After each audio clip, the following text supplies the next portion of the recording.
Austin Voth and Spenser Watkins, two 30-year-old right-handed pitchers who each had breakout seasons for the Orioles in 2022.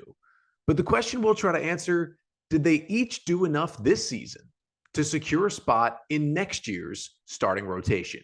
That's all coming up on this episode of the Locked On Orioles podcast. You are Locked On Orioles, your daily Baltimore Orioles podcast. Part of the Locked On Podcast Network, your team every day. Hey there, Orioles fans. Today is Wednesday, October 19th, 2022, and welcome back in to the Locked On Orioles podcast, part of the Locked On Podcast Network, your team every day. As always, I'm your host, Connor Newcomb. And coming up on today's episode, we are going to continue our Orioles 2022 player review series. And today, we're hitting on two players, two guys who were big surprises in the Orioles starting rotation this year, Austin Voth and Spenser Watkins. We're going to run through the season for each of those guys, and then at the end, talk about how they'll fit into the Orioles in 2023. Will they have a rotation spot? Will they even have a roster spot when we get to opening day? But that's all coming up on this episode of the Locked On Orioles podcast. Before we get there, just did want to thank you for making Locked On Orioles your first listen of the day. Remember, we're still 5 days a week here in the offseason until the MLB postseason ends. Monday through Friday, you can find the pod wherever you get your podcasts. And we're right here on the Locked On Orioles YouTube channel as well. Make sure to like, comment, and subscribe to get all of this O's content all off season long. And even when the playoffs end, we'll still be 3 days a week with episodes Mondays, Wednesdays, and Fridays throughout the off season. And we are continuing here our player review series. Earlier this week on yesterday's episode, we talked about Jorge Mateo, what role he could have going into next year after a very roller coaster season. Zach Goodman of the Bat Around at Press Box joined us yesterday. So make sure to go and check out that episode. And again, we thank you for making Locked On Orioles your first podcast listen of the day. For your first listen today, we're talking about two 30-year-old righties for the Orioles, Austin Voth and Spenser Watkins, how they do this year and how do they fit in next year. So let's start with Austin Voth, who did have the better of the two players this season for the Orioles, but is the newer Oriole as well. So Voth, you know him, 30-year-old right-hander who the Orioles claimed off waivers from the Washington Nationals back on June 7th. Now, when the Orioles made that waiver claim after the Nats DFA'd Voth, it was interesting to look at because his stats with the Nationals up to that point, he had only pitched out of the bullpen. And in 18 2/3 innings, he had a 10.13 ERA with a horrendous Nats team. He wasn't even a high leverage guy for one of the worst teams in baseball. And we continued to wonder a little bit, well, why did the Orioles claim a 10 ERA guy? Well, when you looked a little further and you heard from some Nats fans and people who cover Nats prospects, it always felt like, from them at least, and from people I talked to that cover the Nats organization, that this version of Austin Voth that we eventually saw in an Orioles uniform, they felt like was always there. And they really just felt like the Nationals player development system, which, as many know, is very much behind, the rest of Major League Baseball. They always thought they never got the best out of Austin Voth. He had this elite curveball with crazy good spin and crazy movement. He could throw a fastball up in the zone, and he had some more if he wanted to reach into the tank.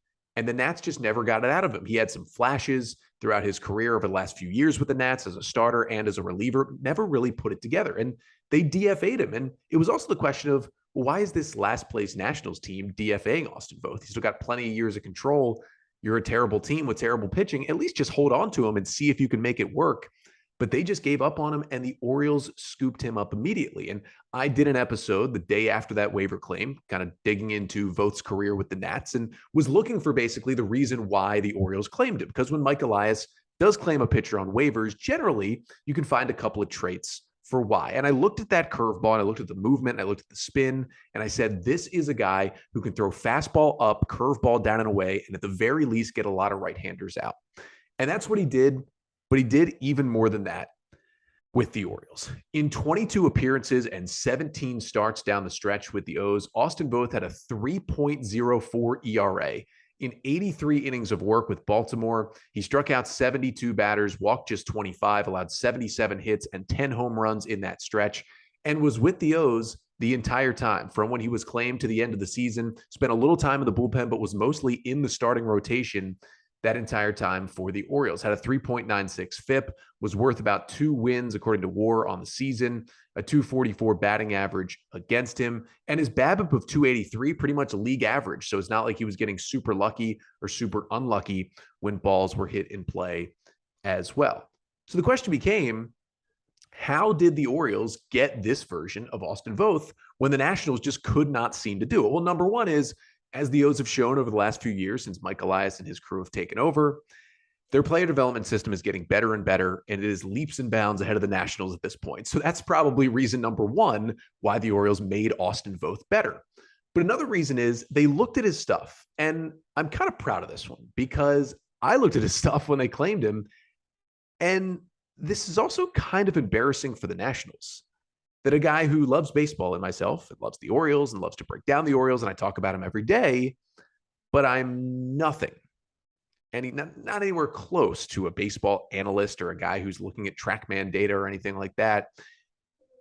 And I pretty much called out the fact that the O's could reshape his curveball a little bit, have him throw fastballs and get guys out and maybe add another pitch. And that's exactly what he did. His curveball, which continued to have elite horizontal movement, one of the top 5 curveballs in all of baseball in terms of movement, with really good spin rates on that curveball as well. Well, he continued to throw it, and a curveball that was getting hit hard in Washington, the Orioles just changed the shape and changed the release point of that curveball just a tick. He released it a little more vertically when he got to Baltimore. They changed him just slightly mechanically.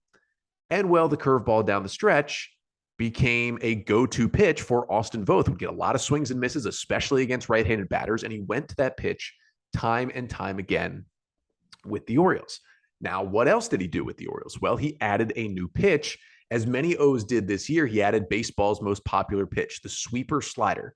We saw Jordan Lyles add that pitch. Of course, we saw Voth. We saw Spenser Watkins add that pitch, which we'll talk about later in this episode. But Voth didn't add it immediately. He started working on it when he got to the Orioles, and then they debuted it later in the season. Well, he ended up only throwing the sweeper 5% of the time because he really only had it for the final 2 months of the year. But when he threw it, it was his best pitch once he found the command of it. That sweeper had just a 158 batting average against it. That was his best number of any pitch. And a 35% swing and miss rate against that sweeper was also the best for Austin Voth against any of his pitches this season. So we didn't see enough of it to know that it's going to be an elite pitch moving forward, but Voth's going to go into spring training next year with that sweeper, and he's going to be a fastball, curveball, sweeper guy, and he may drop either the changeup or the cutter. We will see. But the other thing that the sweeper was able to give him is the ability to drop his cutter usage, because Voth trusted his cutter because it was a pitch that he felt like he could always throw for a strike. And it was a little bit of a wrinkle on his 4-seam fastball, obviously cut the ball, in on lefties. It was a pitch he used against lefties, could throw it away from righties, and he knew he could throw for a strike. So it was kind of his safe pitch, but he left it out over the plate a little too much. And opponents hit 343 against his cutter this year. So what did that sweeper give him? The sweeper gave him a pitch that moved from right to left, but was much, much, much better than his cutter. So once he implemented the sweeper with a couple months left in the season, his sweeper usage, of course, went up, and his cutter usage went way down there late in the season. He would still throw it when he needed a strike, 2-0 count. He'd throw a cutter over there just to get back in the count, maybe a 3-0 pitch, 3-1 pitch. But he wasn't using it to get outs. He wasn't throwing a lot of, 1-2, 0-2 cutters anymore once he had that sweeper. And that made him a completely different pitcher down the stretch. And we talked about, the sweeper being there. And then as he added that pitch, his curveball got better, as I talked about. Here is his WOBA, his weighted on-base average, a stat that kind of looks similar to on-base percentage, but does a nice job of pulling in all the elements of slugging percentage and on-base percentage and batting average and power. His WOBA against his curveball in April with the Nationals was 504. That is bad. In May with the Nationals, 665. That is horrendous how well they were hitting his curveball. Then he goes to the Orioles. Immediately in June, WOBA against his curveball, 205. WOBA against it in July, 184. August, September, both well under 300 as well. So he basically turned that pitch around, which had always been his best pitch, had just left him in Washington because they weren't sure what to do with it. He came to Baltimore. They knew how to make it better, and they immediately made it better. I think Austin Voth right now is one of the Orioles' best player development success stories so far among the group of players who they've brought in on waivers. I think Jorge Lopez is a big one there too, but Lopez was a reliever with this success. Voth was a starter with this success, and he did pitch out of the bullpen a little bit, had a 2.70 ERA as a reliever, 3.07 as a starter with the Orioles, and his September was not as good as the rest of the season. I mean, a 3.86 ERA in September. I'll still take that any day of the week, but his fastball got hit in September where it really wasn't getting hit all year with the O's. It got hit at a 3.43 clip in September, so that was a little worrisome. But when you look at his numbers, I mean, in terms of WOBA, against lefties, he allowed 331. Against righties, 332. So he's basically got the same numbers against righties and lefties. And even though all his stuff tells you that he was dominate righties and maybe struggle against lefties, he gets them both out. Now, he strikes out right-handed batters at a higher rate than he does lefties, which you would expect, but he still gets lefties out. And that's just the whole summation of how good Voth's season was. Again, he is 30 years old, but he's not a free agent till after 2026. I mean, still got a year till he even hits arbitration here with the Orioles. They found a good one. I just don't understand why the Washington Nationals let him go, and Nats fans feel the same way. But the Orioles jumped in on this one. And later in this episode, we're going to talk about how he fits in 2023 and beyond with the O's. But this is a success story for Mike Elias and the Orioles. They took a player from a bad player development system. They fixed him up with their good player development system and immediately made him a big-time contributor on a team in a playoff race, and basically did it right away from the moment he came over in early June. That shows you that the Orioles have pretty much transitioned from the team that happened to, where, you know, the Rays or the Yankees or whomever would take their players and make them better. Now the Orioles are taking other teams' players and making them better for themselves. And that is a great spot to be in here in baseball in the 21st century. But Austin Voth, he was not the only 30-year-old righty who had a career year and really used a sweeper to make himself better in 2022. Spenser Watkins kind of did the same thing. Didn't have exactly the same amount of success, but he put himself in the conversation to be back with the Orioles next year. So coming up next, we'll talk about Spenser Watkins' season and what he did and what he changed after returning from injury to be really a crucial part of this Orioles rotation. But first, I got to tell you about Roan. Now, I'm wearing a dress shirt right now. I wear dress shirts from time to time when I go to work, and Roan is the dress shirt that you need. This is just the best because the dress shirt, it was due for a radical reinvention, and Roan stepped up to the challenge. Roan's commuter shirt is the most comfortable, breathable, and flexible shirt known to man. And here's why. It's got comfortable four-way stretch fabric that provides breathability and flexibility that leaves you free to enjoy just everything life throws your way, from your commute to work to maybe 18 holes of golf. And you can feel confident in your Roan shirt because it's wrinkle-free. That's no hassle.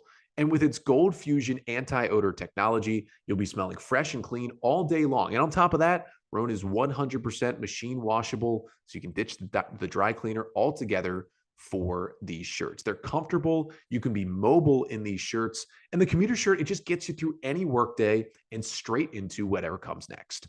So head to roan.com/lockedon and use promo code LOCKEDON to save 20% off your entire order. That's 20% off your entire order when you head to roan.com. That's RHONE.com/lockedon and use code LOCKEDON. It's time to find your corner office comfort. So we just talked about one 30-year-old righty who saw a renaissance with the Orioles this year in Austin Voth. Now we talk about another guy, another 30-year-old righty who did the same thing this year, and that is Spenser Watkins, who of course was in his second season with the Baltimore Orioles in 2022. And as we know, it wasn't all sunshine and roses for Spenser Watkins in 2021. He had a cool debut with the O's when he came up around June of last year, had a nice start in Anaheim against the Angels. But in general, Watkins really struggled last season 54 and 2/3 innings, 16 appearances, 10 starts, and an 8.07 ERA for the O's in 2021. He comes back in 2022 and essentially is on the roster early in the year because John Means goes down. Means goes down in his second start, has to get Tommy John surgery, and immediately Spenser Watkins is called up to be that fifth starter as soon as Means got injured. So he was expecting to start the year and be in AAA for a while, but there he is right back after the O's had brought him back on a minor league deal, and he gets into the rotation. And he was solid. It was games that were winnable when he was pitching early. And then he suffers the injury on May 22nd in the first inning of a start against the Rays. Before he had even recorded it out, he gets nailed by a line drive on the forearm, has to leave the game, and missed about a month with that injury. And when he came back, the Orioles, did put him in the rotation after a little bit of time down at AAA just to rehab. And he was a completely different pitcher after that.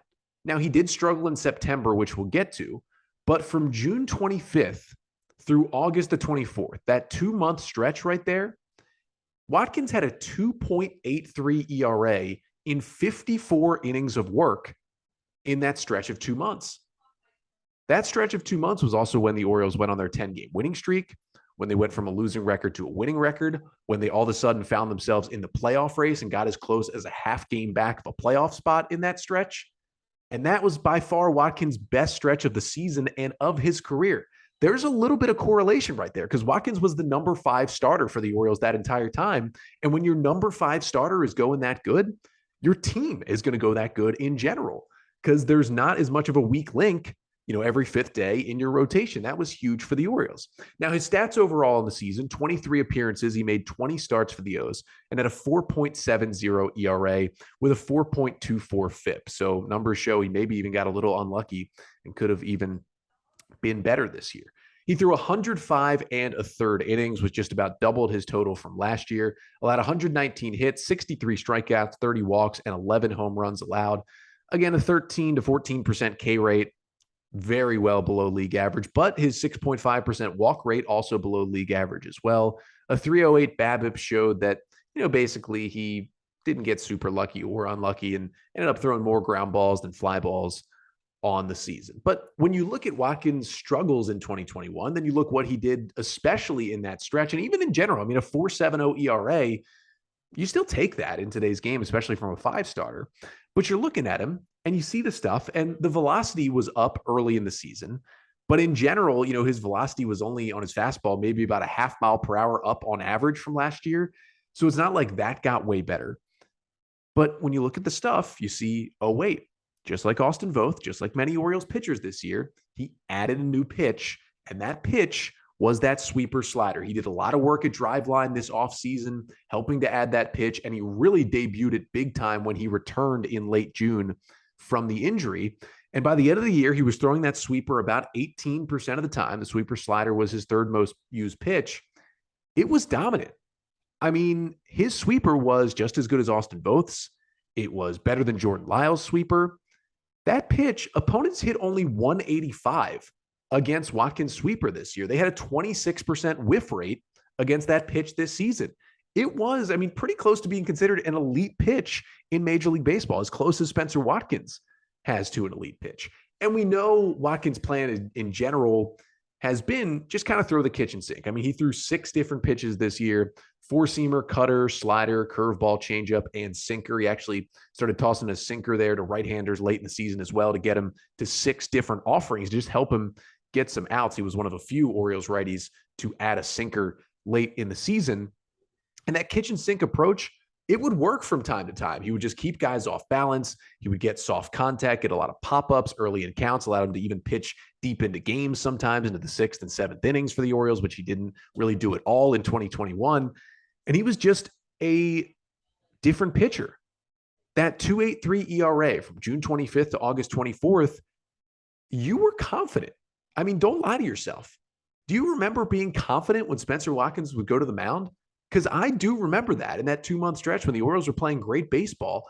I was confident that Spenser Watkins was going to give us 6 innings, maybe 2 runs, and just keep the Orioles in the game every time he went out there. And that's pretty much exactly what he did in that 2-month stretch.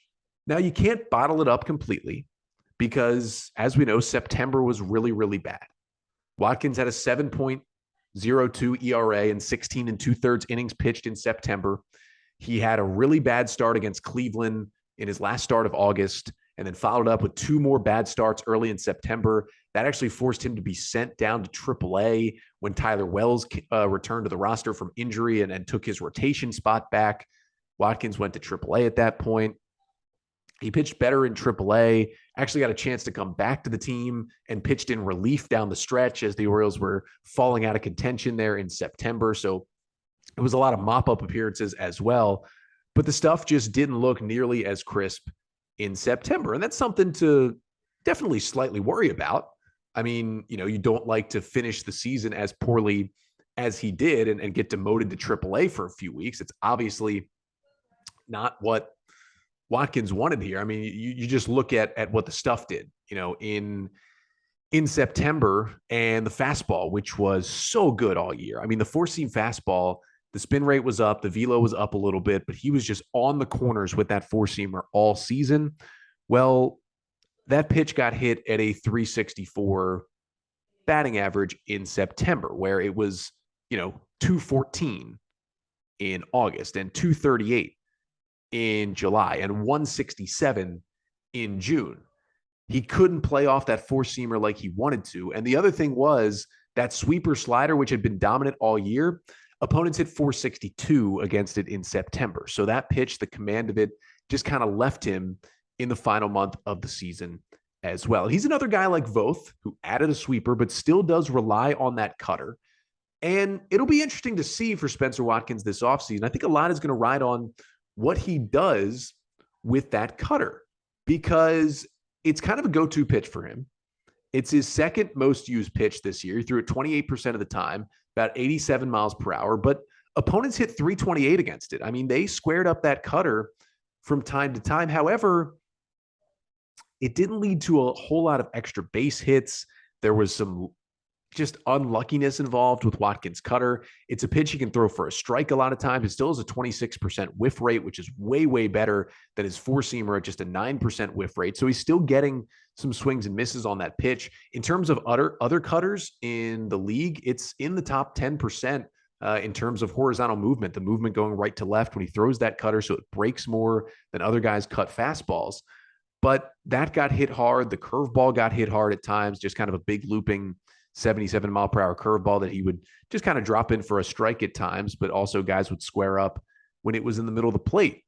So you look at all that stuff, and he's never going to be a top-of-the-rotation starter.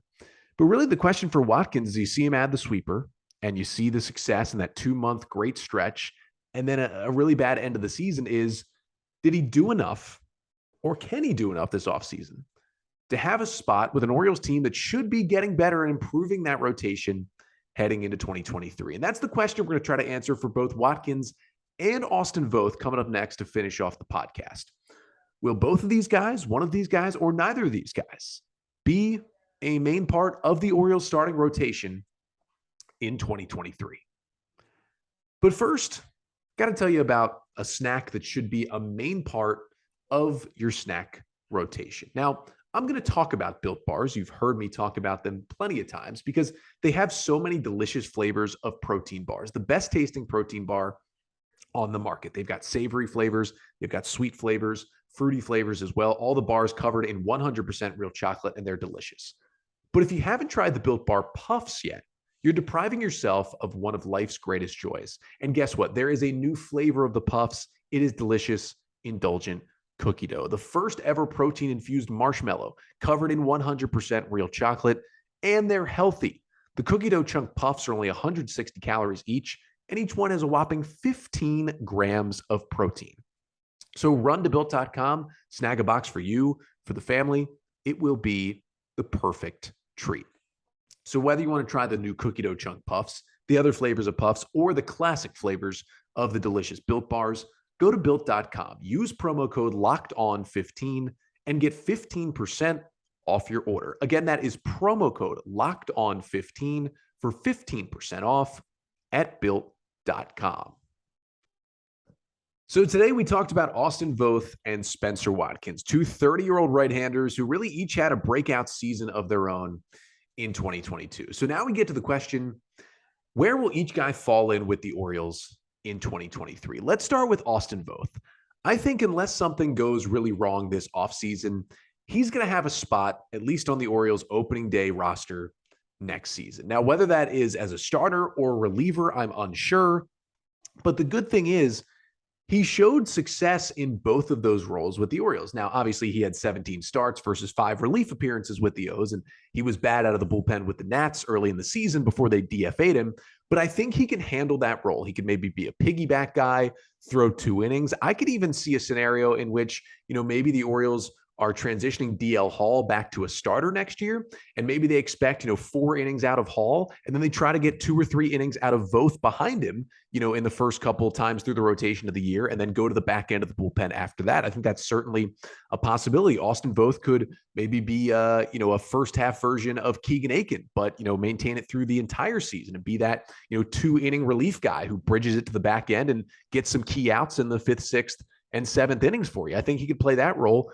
But he could also just be a starter. And, Voth rarely pitched into the 6th inning this year. You could basically count on him throwing precisely 5 innings when he got to start on the mound for the Orioles.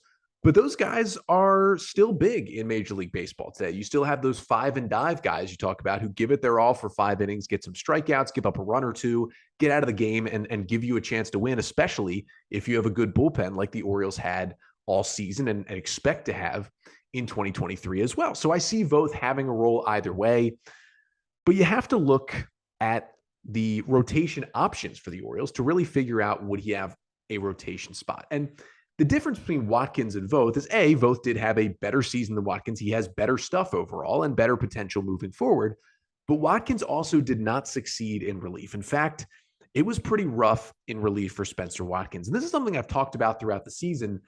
Spenser Watkins had this starting role because he had to when Means got injured, but then he proved that he could keep that role throughout the season. But I always said, hey, a guy like Voth with this high spin curveball and this fastball up in the zone, I thought a guy like that could really, succeed out of the bullpen if he needed to.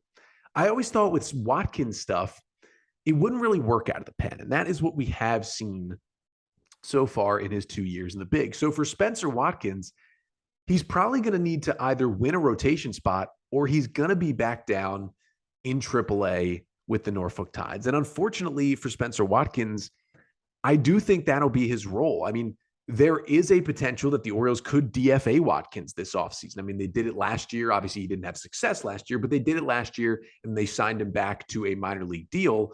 I think because the 40-man roster spots are so big, the Orioles plan to add to their starting rotation this offseason, whether it be via trade or free agency. There's a scenario where Spenser Watkins gets DFA'd, and I think he could get claimed if he does. And even if he doesn't get claimed, he could accept free agency and maybe try to sign a big league deal with another team instead of the Orioles trying to offer him what I would think would be another minor league deal to come back next season. So there's no guarantee that Watkins is back even, in spring training competing with the Orioles in February. But if he is, I even think it's going to be tough for him to win that rotation spot. Again, Voth, I think, has that fallback to be in the bullpen and still be effective. I don't think Watkins has that. And when you look at the rotation answers, just going into next season, Kyle Bradish, Tyler Wells, Dean Kramer, all pitched well enough in the rotation this year to have a spot going into next year. Then you hope you add Grayson Rodriguez to that group. And DL Hall is a top prospect. That's just all from interior options who are healthy. Jordan Lyles could be in that mix. We'll see if the Orioles pick up his $11 million option for 2023. I certainly hope the Orioles make at least one free agent signing or make a trade for a big league starter that puts them in the mix. So right there, there's 7 starting pitching options potentially without even mentioning Austin Voth and Spenser Watkins. And as I said, I would put Watkins behind Voth at this point. So Watkins at best is 9th. Maybe he's 8th if you don't think the Orioles will pick up Lyle's option. So at the very best, if you're going into next year as the 8th option, I think more likely he'd be the 9th or 10th starting pitching option heading into spring training for the Orioles. Unless there's a lot of injuries, if you're Spenser Watkins, you're very much behind the 8 ball. And again, I don't think they would put him in a bullpen role in the opening day rotation. So I think Spenser Watkins, despite all the improvements is either going to be AAA starting pitching depth for the O's, which, again, I am all for having Watkins back in AAA as depth. You always need starting pitching depth. As it showed this year, Watkins stepped up. He could get a chance to step up again next year.